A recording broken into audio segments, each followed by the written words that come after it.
Hello student, स्वागत है आप सभी का प्रमोद लेक्चरर के एक नए वीडियो में। डियर स्टूडेंट, आज की इस वीडियो लेक्चर में हम सब क्लास 12 रसायन विज्ञान के बिलियन चैप्टर का बहुत ही मोस्ट इम्पोर्टेंट नियम का डिस्कशन करने वाले हैं। जी हाँ प्यारे बच्चों, यह नियम बोर्ड एग्जाम में हर साल आता है और इस साल भी 100% गारंटी है कि बोर्ड एग्जाम में आप सभी को देखने को मिलेगा। प्यारे बच्चों, यह लॉन्ग क्वेश्चन में 5 नंबर का हर साल पूछा जाता है। तो प्यारे बच्चों, आप सभी से निवेदन करता हूं कि आप सब इस वीडियो को स्किप ना कीजिए। यदि आप सब इस वीडियो को स्किप करते हैं तो आप लोग कहीं न कहीं अपना 5 नंबर खो देंगे। प्यारे बच्चों, तो आप सभी से निवेदन है कि आप सब इस वीडियो को पूरा देखिए। और प्यारे बच्चों, यदि आप लोग इस चैनल पर नए हैं तो आप सब इस चैनल को सब्सक्राइब और वीडियो को लाइक करें और इस वीडियो को अपने दोस्तों तक शेयर जरूर करें। चलिए बच्चों, आज की वीडियो को स्टार्ट करते हैं। प्यारे बच्चों, यहाँ पर है हेनरी का नियम। आज की इस वीडियो में यह जो हेनरी का नियम है, मैं इस तरीके से आप सभी को बताऊंगा कि आप सभी के माइंड में क्रिस्टल क्लियर हो जाएगा प्यारे बच्चों। तो चलिए प्यारे बच्चों, हेनरी का जो नियम होता है प्यारे बच्चे, यह द्रव प्लस गैस के लिए क्या होता है, उत्तरदायी होता है। यह गैस प्लस द्रव के लिए क्या जाना जाता है। प्यारे बच्चों, इसमें होता क्या है, आइए हम सब जानते हैं। सबसे पहले इसका हम लोग थ्योरी जानते हैं कि हेनरी का नियम कहता क्या है।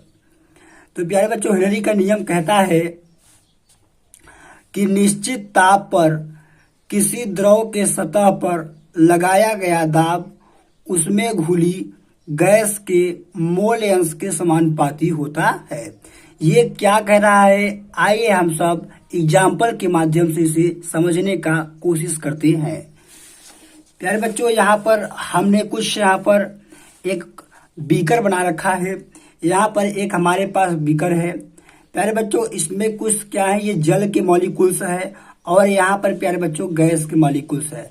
हमने आप सभी को बताया कि हेनरी का नियम जो होता है प्यारे बच्चों, यह प्यारे बच्चों द्रव प्लस गैस के लिए क्या होता है, उत्तरदायी होता है।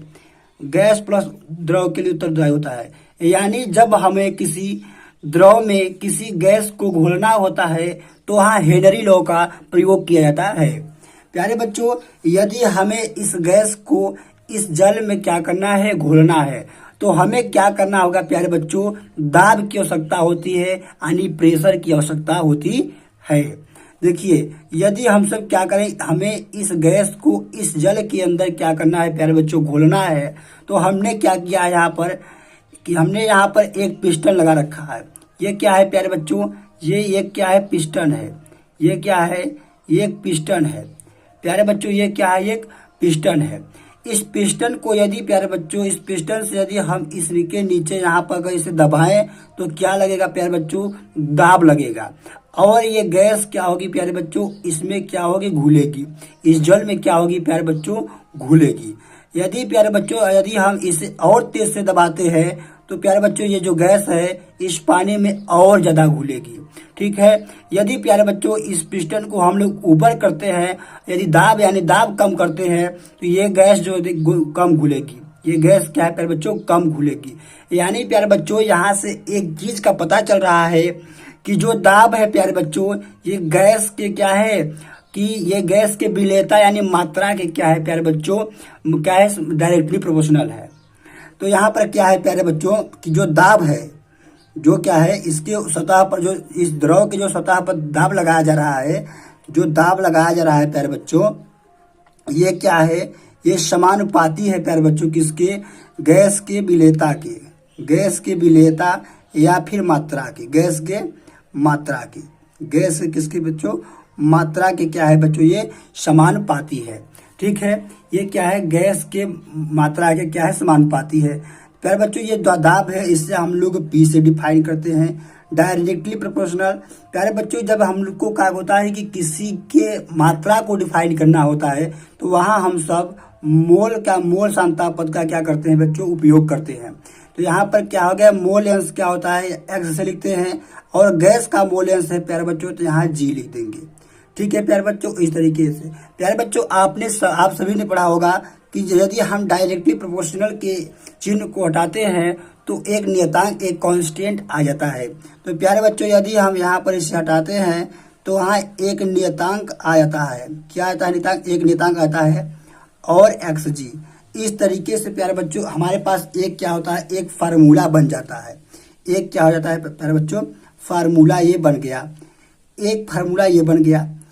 और प्यारे बच्चों इसका जो यदि हम बात करें तो इसका जो क्या है, ये प्रेशर है, और प्रेशर का जो मात्रक होता है प्यारे बच्चों ये एटीएम हो जाएगा। क्या आ जाएगा? एटीएम, या फिर प्यारे बच्चों बार, या फिर बार। इस तरीके से हेनरी का नियम है।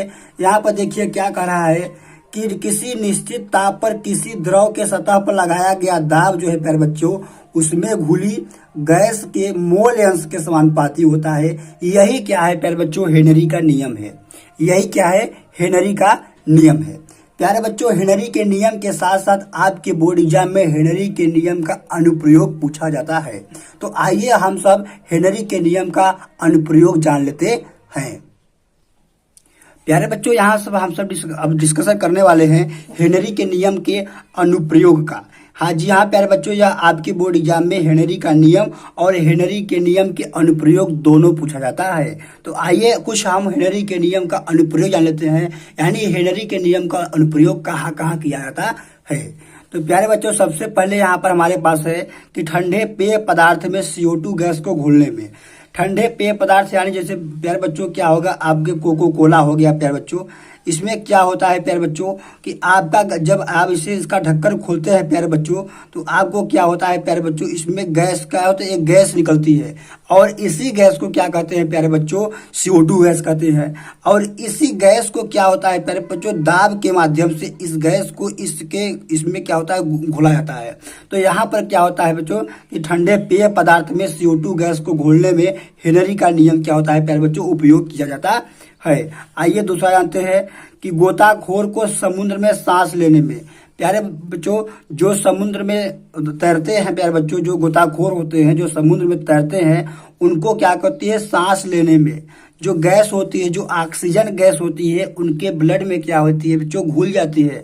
और वहां पर क्या होता है, हेनरी का नियम दिखाई देता है, और वहां पर हेनरी का नियम उपयोग किया जाता है। आइए बच्चों तीसरा हम आते हैं कि पर्वतरोहियों को ऊंचे स्थानों पर सांस लेने में। प्यारे बच्चों जो पर्वतरोही होते हैं यानी जो ऊंचे पहाड़ों पर लोग जो बसते होते हैं, वहां पर प्यारे बच्चों क्या होता है कि वहां पर ऑक्सीजन गैस क्या होती है, कम होती है, और वहां पर दाब अधिक होता है। वहां पर क्या होता है बच्चों, ऊंचे स्थानों पर वायुमंडलीय दाब अधिक होने के कारण प्यारे बच्चों वहां क्या होता है कि ऑक्सीजन गैस यानी सांस लेने में पर्वतरोहियों को काफी परेशानी होती है, जिससे उन लोगों के क्या होती है प्यारे बच्चों, एक एनाक्सिया रोग हो जाती है। क्या हो जाता है, एनाक्सिया रोग हो जाता है। तो यहाँ पर क्या होता है, यहाँ पर भी क्या होता है कि हेनरी का नियम उपयोग किया जाता है। तो प्यारे बच्चों इस तरीके से हमने आपको क्या बताया कि हेनरी का नियम और हेनरी के नियम के अनुप्रयोग को प्यारे बच्चों आज की इस वीडियो में हम सब डिस्कशन किए। प्यारे बच्चों इसी तरीके से हम सब पूरे केमिस्ट्री, फिजिक्स, बायोलॉजी जो भी होगी क्लास 10th और 12th के एक एक टॉपिक का डिस्कशन हम सब प्यारे बच्चों करने वाले हैं। तो प्यारे बच्चों हर एक वीडियो में आप सभी को बहुत ही अच्छी तरीके से समझाया जाएगा। प्लीज आप सभी से निवेदन है कि आप सब इस वीडियो को इस वीडियो को लाइक और इस चैनल को सब्सक्राइब प्यारे बच्चों जरूर कीजिए। तो चलिए बल तो मिलता हूँ अगली वीडियो में एक नए टॉपिक के साथ। धन्यवाद।